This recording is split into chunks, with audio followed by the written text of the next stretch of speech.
অমরগঞ্জ গ্রামের একজন ভাগ চাষী ছিল রতন। তার নিজের জমি বলতে কিছুই ছিল না। গ্রামের জমিদারের কাছ থেকে পাওয়া ভাগের জমি নিয়ে চাষাবাদ করে তারা দিন যাপন করত। তাতে লাভ কিছু থাকতো না, ওই কোনো রকমে টেনে টুনে সংসারটুকু চলে যেত। বাকি তাদের কোনো শখ ঠিক মতো পূরণ হতো না। সেবার বর্ষা আসতে অনেকটা দেরি করেছে।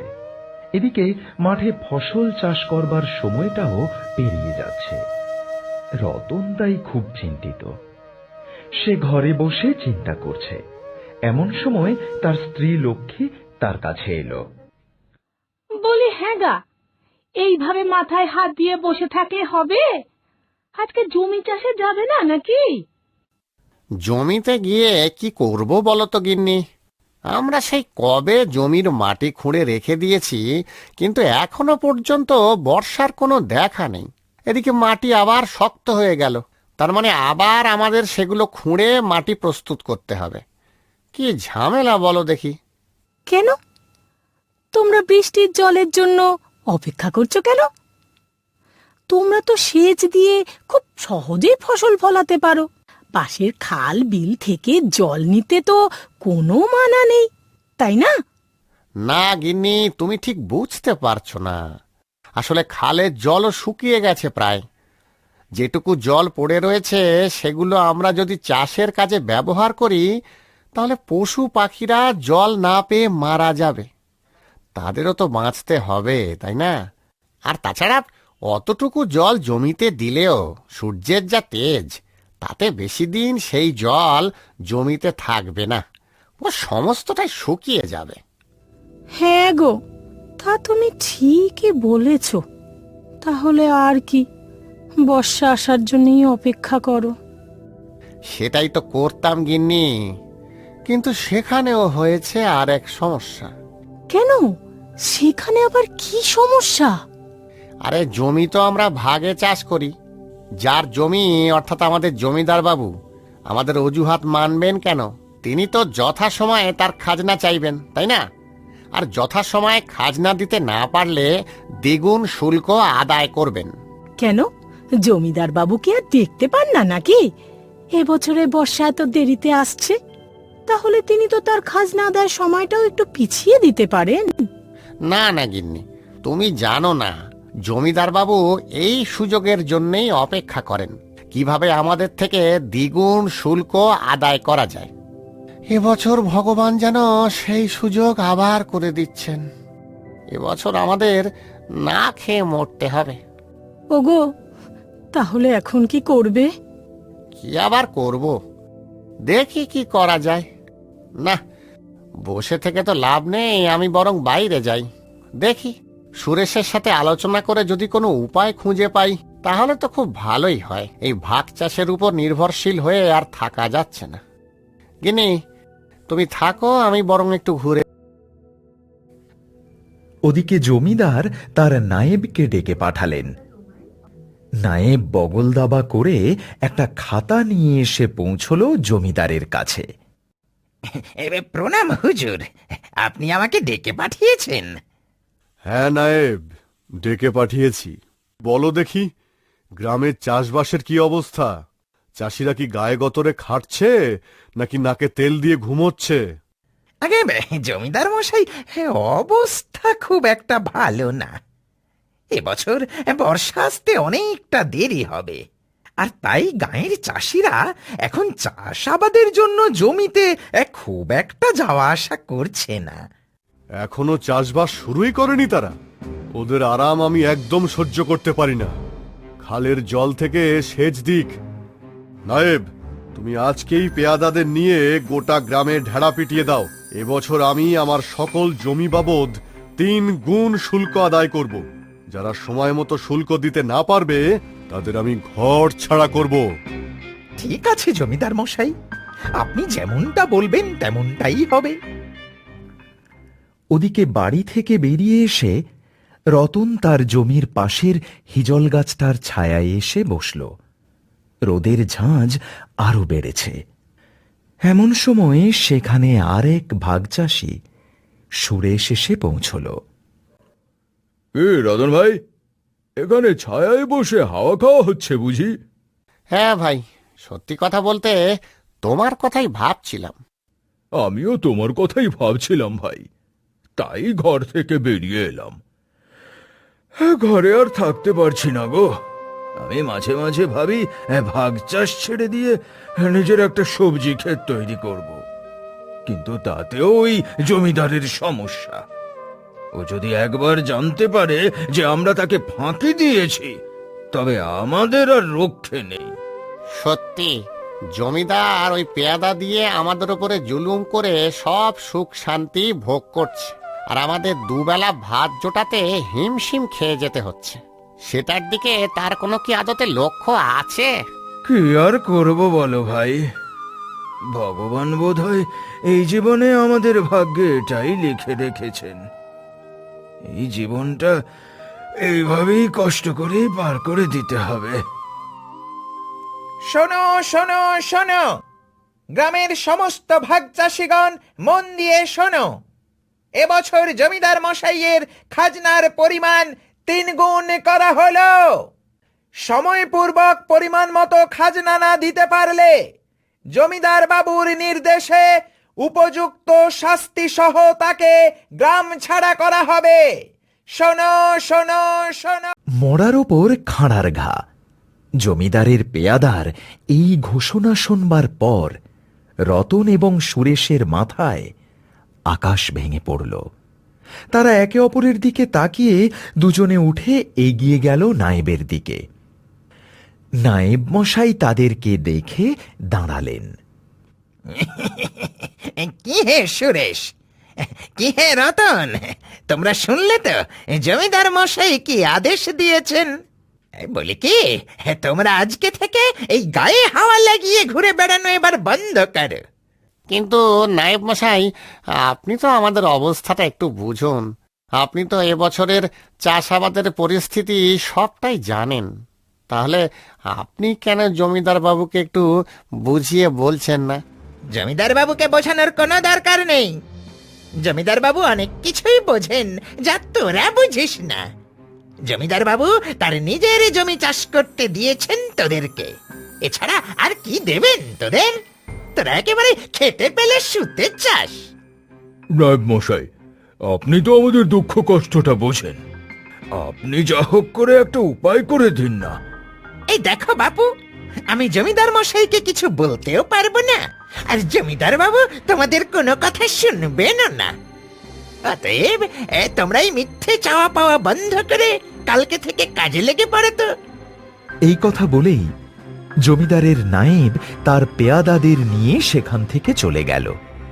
রতন আর সুরেশ আবার মনের দুঃখে ভেঙে পড়ল। পরদিন সকাল থেকে তারা যে যার জমিতে চাষের কাজে লেগে গেল। জল ছাড়া তারা যে কিভাবে চাষ করবে কিছুই খুঁজে পেল না। জমিতে তারা বারবার কোদালের কোপ দিতে লাগল, কিন্তু এই ভয়ঙ্কর রোদে কতক্ষণই বা এমনভাবে থাকা যায়। ভাই রতন, প্রচন্ড জল তেষ্টা পেয়েছে ভাই। হ্যাঁ আমাগো, রোদে আর কাজ করতে পারছি না। হ্যাঁ ভাই সুরেশ, আমার পক্ষেও আর সম্ভব হচ্ছে না। চলো খালপাড় থেকে একবার ঘুরে আসি। যতটুকু জলই থাকুক না কেন, সেটা গিয়ে একটু খেয়ে আসি। না ভাই, আমার পক্ষে আর যাওয়া সম্ভব হবে না। আমি বরং ওই ওই গাছতলাটাই একটু বসি। বাবা, আমার বুকের ভেতরটা যেন কেমন করছে। ঠিক আছে ভাই, তুমি বরং বসো, আমি আসবার সময় তোমার জন্য কিছুতে করে জল নিয়ে আসছি। এই বলে রতন সুরেশকে গাছতলায় বসিয়ে দিয়ে চলে যায়। খালপাড়ে এসে দেখে খালের মাটিও ফাটতে বসেছে। তারই মাঝখানে একটা জায়গায় কিছুটা পরিমাণ জল তখনও ছিল। রতন আর অপেক্ষা না করে সেখানে দৌড়ে গিয়ে দুহাতে করে জল তুলে পান করতে থাকলো। এমন সময় বাঁচাও, বাঁচাও আমাকে, আমাকে এখান থেকে কেউ বের করো। রতন এদিক ওদিক তাকালো বটে, কিন্তু চিৎকারটা কোথা থেকে আসছে সেটা সে বুঝে উঠতে পারল না। সে হয়তো ভাবল এটা তার মনের ভুল। সে জল নেবার জন্য আশেপাশে একটা খালি পাত্র খুঁজতে লাগলো। খালের পাশের ঝোপঝাড়গুলো সরাতেই রতনের চোখে পড়ল একটা বোতল। বোতল দেখে রতন যেন চমকে উঠল। রতন দেখল সেই বোতলের মধ্যে লাফালাফি করছে একটা ছোট্ট কিছু যেন। এইটা, এই ভাই, তুমি আমাকে দয়া করে এখান থেকে বাঁচাও। আমি তোমার সব ইচ্ছে পূরণ করব। রতন ভাবতে পারল না তার চোখের সামনে সে কি দেখছে। তার সামনে একটা বোতল বন্দি ভূত। তুমি কে গো? আর এভাবে বোতলে বন্দি হয়ে আছো কেন? আমি মান্দ। আমি অনেক বছর ধরে এখানে বন্দি আছি। একটা দুষ্ট তান্ত্রিক আমাকে এখানে বন্দি করে রেখে দিয়ে যায়। আমি কিন্তু খারাপ না। তুমি আমাকে এখান থেকে মুক্ত করে দাও। কিন্তু তুমি যে খারাপ নও আর আমার যে কোনো ক্ষতি করবে না, তা আমি কি করে বিশ্বাস করব? তুমি একবার আমাকে খুলেই দেখো না। তোমার জীবনের সব দুঃখ কষ্ট আমি এক নিমেষে দূর করে দেব। বেশ, সে তুমি করবে কি করবে না সেটা তোমার ইচ্ছে। এই বলে রতন বোতলের ছিপি খুলে দিতেই মামদ বহু বছর পর বোতল থেকে মুক্ত হয়ে প্রচন্ড খুশি হয়ে বাতাসে উড়ে উড়ে একবার নেচে নিল। ইয়াহু! ধিনতা চিকা ধিনতা চিকা টিং টিং টিং টিং। আরে ভালো মানুষ, তোমাকে অনেক অনেক ধন্যবাদ। তুমি যে আমার জীবন বাঁচালে। আজ থেকে তোমার সব সমস্যার সমাধান আমি একা করব, একা একা। বলো, তুমি আমার কাছ থেকে কি চাও? রতন এতদিন শুধু শুনেছে ভূতেরা মানুষ পেলেই ঘাড় মোটকে তার ভবলীলা সাঙ্গ করে দেয়, কিন্তু এবার তো সে রীতিমতো অবাক। রতন একটু ভেবাচেকা খেয়ে বলল, আপাতত আমার আর আমার বন্ধুর খাওয়ার জন্য একটু জল চাই। শুধু এইটুকু? এক্ষুনি পেয়ে যাবে। তা তোমার বন্ধু কোথায়? ও ওই ওই গাছের ছায়াতে শুয়ে আছে। এরপর রতন মামদোকে নিয়ে সেই হিজল গাছটার নিচে যায়। তারপর মামদো জাদু করে তাদের সামনে দুটো ঠান্ডা শরবতের গ্লাস এনে দেয়। রতন আর সুরেশ সেই শরবত দুটো তৃপ্তি করে খায়। কি ব্যাপার হে রতন, তুই আমার জন্য শরবত কোত্থেকে পেলে? কোথায় পেলাম? না না না না না, ওই ভুলটি একদম করো না। আমার কথা মোটেও বলো না। আমাকে শুধুমাত্র তুমিই দেখতে পাবে, আর কিন্তু কেউ দেখতে পাবে না। এরপর মামদো জাদু করে সুরেশ যে এইমাত্র শরবত খেল সেটা ভুলিয়ে দিল। এরপর রতন তার মামদভূত বন্ধুকে বাড়িতে নিয়ে এলো। সে রাতে তার গিন্নিকে ঘুম পাড়িয়ে রেখে রতন মামদভূতের সঙ্গে গল্প করতে গেল তার বাড়ির বাইরের উঠোনে। তাদের দুঃখের কথা রতন সমস্তটাই মামদোকে জানালো। বেশ বন্ধু, বেশ। আগে তোমাদের বৃষ্টি নামানোর ব্যবস্থাটা করি, তারপর ওই বেটা জমিদার আর ওই নায়েবের দিকে একটু বিশেষ দৃষ্টিপাত করতে হবে। পরদিন সকাল হতেই মামদো জাদু করে বৃষ্টি নামালো। হঠাৎ বিনা মেঘে বৃষ্টিপাত দেখে সকলে অবাক হলো ঠিকই, কিন্তু তাদের খুশির শেষ থাকল না। ধন্যবাদ বন্ধু, তুমি যে আমাদের এত বড় উপকার করবে এটা আমি ভাবতেই পারিনি। তোমাকে অসংখ্য ধন্যবাদ। দাঁড়াও দাঁড়াও বন্ধু, তুমি উপকারের কি দেখলে? এরপর তো জমিদারের পালা। বেটাকে এমন শিক্ষা দেব না। মামদো বন্ধুর ভরসায় অনেক দিন বাদে রতনের মুখে হাসি ফুটল। দুদিন প্রবল বৃষ্টিপাত হওয়ার পর রতন ভাবল এবার জমিতে শেষবারের চাষ দিয়ে তারপর ধানের চারা রোপণ করা যাক। তার বন্ধু মামদো তখনও ঘুমোচ্ছিল নাক ডেকে। রতন তাকে আর না জাগিয়ে ঘর থেকে বেরিয়ে এসে সকালে ঠান্ডা বাতাসে গা মিশিয়ে চলল তার জমির দিকে। জমিদারের ভাগচাষীরা সকলেই জমিতে ধানের চারা রোপণ করল। আর এক সপ্তাহ পর জমির আলে পা রাখতেই রতন সহ সকলেই অবাক। এ কি দেখছে তারা? সারা জমি ধানে ভরে গেছে। সোনালী রঙের ধান মাথা চাড়া দিয়ে হেলতে দুলতে তাদেরকেই যেন আহ্বান করছে। আরে এ কি? হ্যাঁ, আচ্ছা বুঝেছি, এ নিশ্চয়ই আমার মামদো বন্ধুর কার সাজি, কিন্তু এ কথা কাউকে বলা যাবে না। ভগবান, ভগবান তোমাকে অসংখ্য ধন্যবাদ। ধানগুলো সব কেটে গুছিয়ে নিতে হবে, তারপর ওই জমিদারের খাজনা দিয়ে ভাগ চাষ একেবারে বন্ধ করে দেব। ওদিকে নায়েবের মাধ্যমে জমিদারের কানে ইতিমধ্যে এই খবর পৌঁছে গেছে যে তারা জাদু বলে দুদিনের মধ্যে কিভাবে রাতারাতি ধান ফলিয়েছে।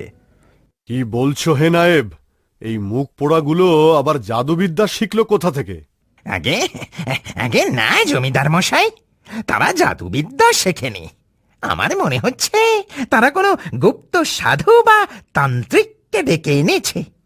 তার মানে বেটারা গায়ে গতরে না খেটেই সাধুর বরদান নিয়ে এসব করে ফেলেছে। বেশ, ঠিক আছে, আমিও তবে পেয়াদাদের আদেশ দিচ্ছি, আজকে রাতের মধ্যে জমির সমস্ত ধান কেটে আমার গোলায় নিয়ে আসা হোক। তারপর আমি ঠিক করব এই হতচ্ছাড়াদের উপর 3 গুণ শুল্ক লাগাবো নাকি 10 গুণ লাগাবো। সেদিন রাতে জমিদার এবং নায়েবের উপস্থিতিতে জমিদারের পেয়াদারা আলো হাতে চাষিদের জমির কাছে এসে পৌঁছল। ওদিকে গাছের আড়াল থেকে রতন এবং তার মামদভূত বন্ধু সবটা দেখছে লুকিয়ে লুকিয়ে। এখন কি হবে বন্ধু? ওরা তো এবার জোর করে ধানগুলো কেটে নিয়ে চলে যাবে। এরপর তো আমাদের উপরে জোর জুলুম অত্যাচার শুরু হবে। আরে তুমি ঘাবড়াচ্ছ কেন? তুমি শুধু চুপচাপ দেখতে থাকো, আমি বরং এই গাছের নিচে একটুখানি জিরিয়ে নি। এই বলে একটা বিরাট হাই তুলে মামদো এই গাছের নিচে আধশোয়া অবস্থায় বসে ঘুমিয়ে পড়ল। ঘুম পেয়েছে। ওদিকে রতন দেখল জমিদারের পেয়াদারা যেই ধানগুলো কাটবে বলে জমিতে নেমেছে অমনি বাবা গো মা গো বলে লাফালাফি করে নাচতে শুরু করলো। ব্যাপার কি?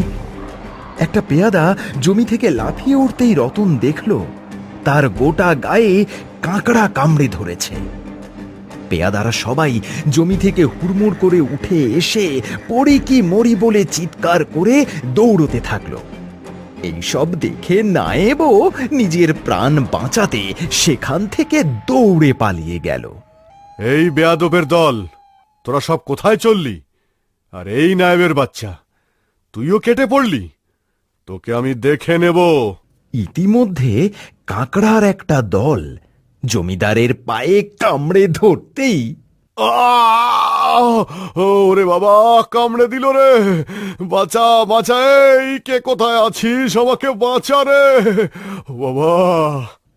জমিদারও ধুতির কোঁচা ধরে বাপ বাপ বলে দৌড়ে পালাতে লাগলো সেখান থেকে। আর এসব দেখে রতন তো হেসেই খুন। আরে মামদো ভাই, করেছটা কি? জমিদার তো একেবারে পগার পার। ওদিকে মামদো সে কথার কোনো উত্তর না দিয়ে বিরাট একটা হাই তুলে মুখের সামনে হাতের আঙুল নিয়ে এসে হাসি হাসি মুখে একটা চুটকি মারল।